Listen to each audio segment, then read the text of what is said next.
დონალდ ტრამპის ღია დაპირისპირება უკრაინის პრეზიდენტთან განხილვის თემაა მსოფლიო მედიაში პოლიტიკურ და ექსპერტულ წრეებში. განცხადების გამო, რომლითაც ტრამპმა ზელენსკი უკრაინაში ომის დაწყებაში და არჩევნების ჩატარებაზე უარის თქმაში დაადანაშაულა, ტრამპს მისი ყოფილი და ამჟამინდელი თანაგუნდელებიც აკრიტიკებენ. ალასკის რესპუბლიკელი სენატორი ლიზა მურკოვსკი ამბობს, რომ პრეზიდენტ ზელენსკის დიქტატორად არასდროს მოიხსენიებს. მისივე თქმით, საკმაოდ ნათელია ვინ დაიწყო ომი და ეს ნამდვილად იყო რუსეთი. რესპუბლიკელი კონგრესმენი ბრაიან ფიცპატრიკი ამბობს, რომ დიქტატორი არჩევნების გარეშე ვლადიმერ პუტინია. კიდევ ერთი რესპუბლიკელი სენატორის ტომ ტილისის თქმით, ამ ომზე პასუხისმგებელი ვლადიმერ პუტინია. ასევე ამერიკის შეერთებული შტატების ყოფილი ვიცე-პრეზიდენტი დონალდ ტრამპის პირველი ვადისას გავლენიანი რესპუბლიკელი პოლიტიკოსი მაიკ პენსი კი ტრამპს მიმართავს და ახსენებს, რომ უკრაინას ომი არ დაუწყია. მისი თქმით, რუსეთმა წამოიწყო არაპროვოცირებული და სასტიკი შეჭრა, რომელმაც ასობით ათასი ადამიანის სიცოცხლე შეიწირა. სენატში დემოკრატების ლიდერი ჩაკ შუმერი კი ამბობს, რომ გულისამრევია, როდესაც ამერიკის პრეზიდენტი მეგობარს უპირისპირდება და ღიად უჭერს მხარს ისეთ ყაჩაღს, როგორიც ვლადიმერ პუტინია.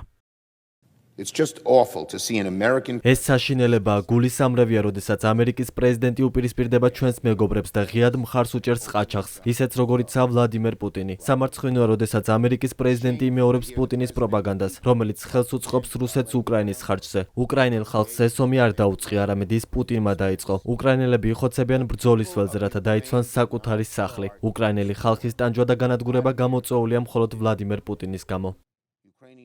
ეროვნული უსაფრთხოების საკითხებში ამერიკის შეერთებული შტატების პრეზიდენტის დონალდ ტრამპის ყოფილი მრჩეველი ჯონ ბოლტონი კი აცხადებს, რომ უკრაინაში ომის დასასრულებლად ტრამპის შეთავაზებული შეთანხმება საკმაოდ ახლოსაა კაპიტულაციასთან ვლადიმერ პუტინის მიზნების წინაშე. მან გამოცემა პოლიტიკოსთან საუბარში არ გამორიცხა, რომ ამ პროცესმა შესაძლოა ნატოდან ამერიკის შეერთებული შტატების გასვლა გამოიწვიოს.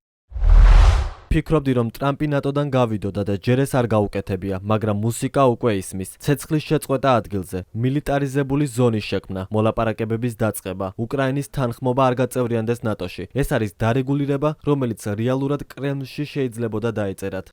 მცდარი და სახიფათო ასე აფასებენ დასავლელი ლიდერები ამერიკის შეერთებული შტატების პრეზიდენტის დონალდ ტრამპის ბოლოდროინდელ განცხადებებს, რომელიც პრეზიდენტ ზელენსკის დემოკრატიულ ლეგიტიმაციას ეჭვქვეშ აყენებს და მას არჩევნების ჩატარებაზე უარის თქმაში ადანაშაულებს. გერმანიის კანცლერი ოლაფ შოლცი ამბობს, რომ ზელენსკის სახელმწიფოს არჩეული მეთაურია. მისი თქმით, შუა ომში წესიერი არჩევნების ჩატარება შეუძლებელია და ეს თანხვედრაშია უკრაინის კონსტიტუციასთან და საარჩევნო კანონებთან. პოლონეთის პრემიერ-მინისტრი დონალდ ტუსკი იქსის საკუთარ გვერდზე წერს, რომ უკრაინის იძულებითი კაპიტულაცია მთლიანად დასავლეთის საზოგადოების კაპიტულაცია იქნება. ლიტვის პრეზიდენტმა გიტანას ნაუსედამ სოციალურ ქსელში დაწერა, რომ მათ ახლავე უნდა იმოქმედონ უკრაინის მხარდასაჭერად და ევროპის უსაფრთხოების გასაძლიერებლად. მისივე თქმით, უკრაინის ნატოში გაწევრიანების საკითხი დღის წესრიგიდან არ უნდა მოიხსნას. კანადის პრემიერ-მინისტრმა ჯასტინ ტრუდომ კი განაცხადა, რომ კანადა უკრაინას მხარს ყოველთვის დაუჭერს. მისი თქმით, უკრაინელები თავიანთი სუვერენიტეტისთვის და წესებზე დაფუძნებული საერთაშორისო წესრიგისთვის იბრძვიან, რომელიც რუსეთმა რამდენიმე წლის წინ მიზანმიმართულად დაარღვია.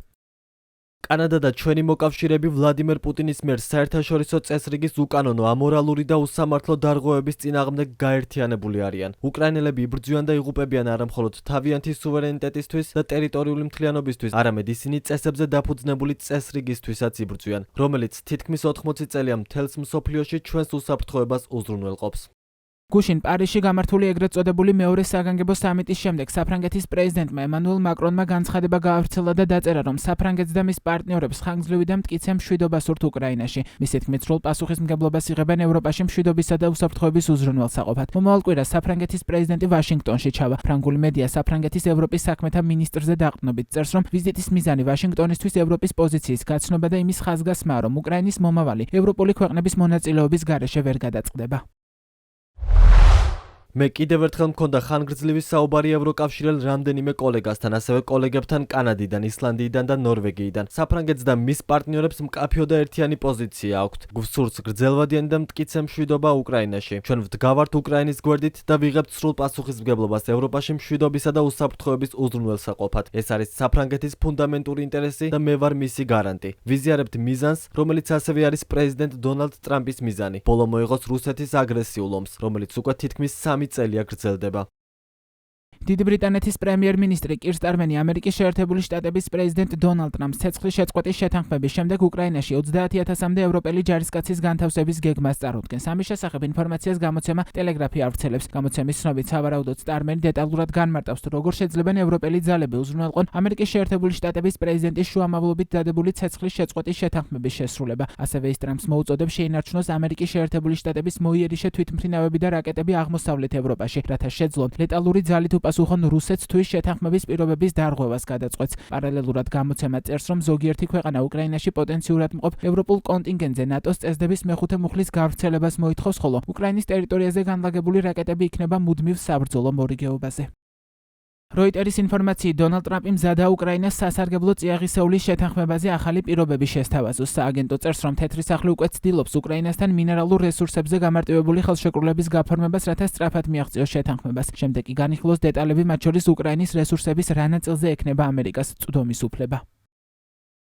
ამასობაში ტრამპმა უკრაინაში ომის დასრულების ვადა შეცვალა. თუგა პრეზიდენტებამდე ის ამბობდა, რომ უკრაინაში ომს ერთ დღეში დაამთავრებდა, ახლა დონალდ ტრამპი აცხადებს, რომ მას ჯერა უკრაინაში ომის დასრულება ერთ წელიწადშია შესაძლებელი. დონალდ ტრამპი ისევ აკრიტიკებს უკრაინის პრეზიდენტს, ხოლო საკუთარ როლზე საუბრისას ხაზს უსვამს, რომ მხოლოდ მას და მის ადმინისტრაციას შეუძლია რუსეთთან წარმატებული მოლაპარაკებების წარმოება ომის დასასრულებლად. როგორც ტრამპმა თქვა, მას მიაჩნია, რომ რუსეთს უკრაინაში მიმდინარე ომის დასასრულებლად ნებისმიერ სამშვიდობო მოლაპარაკებებში კოზირები აქვს, რადგან მას უკრაინის დიდი ტერიტორია აქვს აღებული. ტრამპის ბრალდებებს თითქოს უკრაინის პრეზიდენტმა არაფერი გააკეთა ომის შესაჩერებლად. ვოლოდიმირ ზელენსკი პასუხობს და ამბობს, რომ მას და მის ადმინისტრაციას ომის დასრულება პირველივე წამიდან უნდოდა.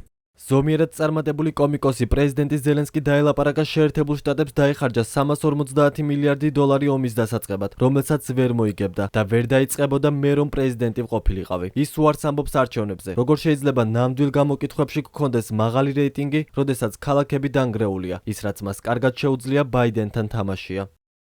ამერიკასთან და ევროპასთან ერთად მშვიდობა შეიძლება იყოს უფრო დაცული. ეს არის ჩვენი მიზანი და რაც მთავარია, ეს არა მხოლოდ ჩვენი მიზანი, არამედ საერთო მიზანია ჩვენ პარტნიორებთან ერთად. მით უმეტეს, რომ უახლოვდებით ამ ომის დაწყების მესამე წლის თავს. ომის დასრულება უკრაინაში ჩვენ პირველივე წამიდან გვინდოდა. დარწმუნებული ვარ, რომ ჩვენ ამას დავასრულებთ გრძელვადიანი მშვიდობით, ისე რომ რუსეთი ვეღარასდროს შეძლებს უკრაინაში შეჭრას. ტრამპმა ზელენსკიმ მწვავედ გააკრიტიკა გუშინ ფლორიდაში გამართულ პრეს-კონფერენციაზეც. ამერიკის შეერთებული შტატების პრეზიდენტის მტკიცებით ზელენსკის მიმართ მოსახლეობაში მხარდაჭერა 4%-ია და უკრაინის პრეზიდენტს ახალი არჩევნების ჩატარებისკენ მოუწოდა. რას ეფუძნება ეს მონაცემი, ტრამპს არ უთქვამს. ტრამპის ამ განცხადებას გუშინვე გამოეხმაურა ზელენსკი და თქვა, რომ პრეზიდენტი ტრამპი დეზინფორმაციულ სივრცეში ცხოვრობს. ვოლოდიმირ ზელენსკი მედიასთან საუბრისას თქვა, რომ კიევის სოციოლოგიის საერთაშორისო ინსტიტუტის მიერ ჩატარებული კვლევის თანახმად მის მიმართ ნდობა 57%-ია.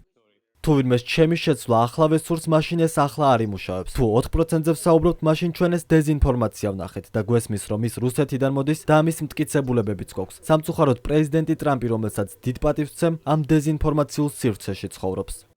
ზელენსკის განცხადებებს ამერიკის შეერთებული შტატების ვიცე-პრეზიდენტი ჯეიდი ვენსი გამოეხმაურა. მის თქმით, უკრაინაში არჩევნები ამერიკის შეერთებული შტატების პოლიტიკის ნაწილია და ვოლოდიმირ ზელენსკი უნდა დაემორჩილოს დემოკრატიულ მანდატს, თუ მას სურს ლეგიტიმურობის შენარჩუნება. ტრამპის კრიტიკა ზელენსკის მიმართ წინ უძღოდა 18 თებერვალს საუდის არაბეთის დედაქალაქ ერიადში რუსეთის და შეერთებული შტატების მოლაპარაკებები. შეხვედრის წინ ამერიკის შეერთებული შტატების სახელმწიფო დეპარტამენტმა განმარტა, რომ ეს არის არა მოლაპარაკება, არამედ პირველი ნაბიჯი, რომლის შედეგად ამერიკის შეერთებული შტატები შეაფასებს, რამდენად სერიოზულადაა განწყობილი რუსეთი უკრაინაში ომის დასასრულებლად. შეხვედრა ერიადში 4.5 საათი გრძელდებოდა. ამერიკის შეერთებული შტატების სახელმწიფო დეპარტამენტის პრესმდივანის ტემი ბრიუსის ცნობით, რუბიო და ლავროვი შეთანხმდნენ, რომ მომავალში ითანამშრომლებენ ისეთ საკითხებში, რომლებიც გეოპოლიტიკურ ინტერესებს და საინვესტიციო შესაძლებლობებს ეხება, რომლებიც უკრაინაში კონფლიქტის დასრულების შემდეგ გაჩნდება. სახელმწიფო დეპარტამენტის თანახმად ორივე მხარე ასევე შეთანხმდა, რომ მაღალი დონის ჯგუფები გამოყონ უკრაინის შესახებ მოლაპარაკებებისთვის, რათა უკრაინაში კონფლიქტის დასასრულებლად შემუშავდეს ისეთი გზა, რომელიც იქნება მდგრადი, გრძელვადიანი და ყველა მხარისთვის მისაღები. შეხვედრაში მონაწილეობას არ იღებდა უკრაინული მხარე. ზელენსკიმ უკმაყოფილება გამოხატა იმასთან დაკავშირებით, რომ უკრაინა საუდის არაბეთში ამერიკის შეერთებულ შტატებსა და რუსეთს შორის გამართულ მოლაპარაკებებზე წარმოდგენილი არ იყო. სააგენტო ბლუმბერგის წყაროების თანახმად საუდის არაბეთის ტახტის მემკვიდრეს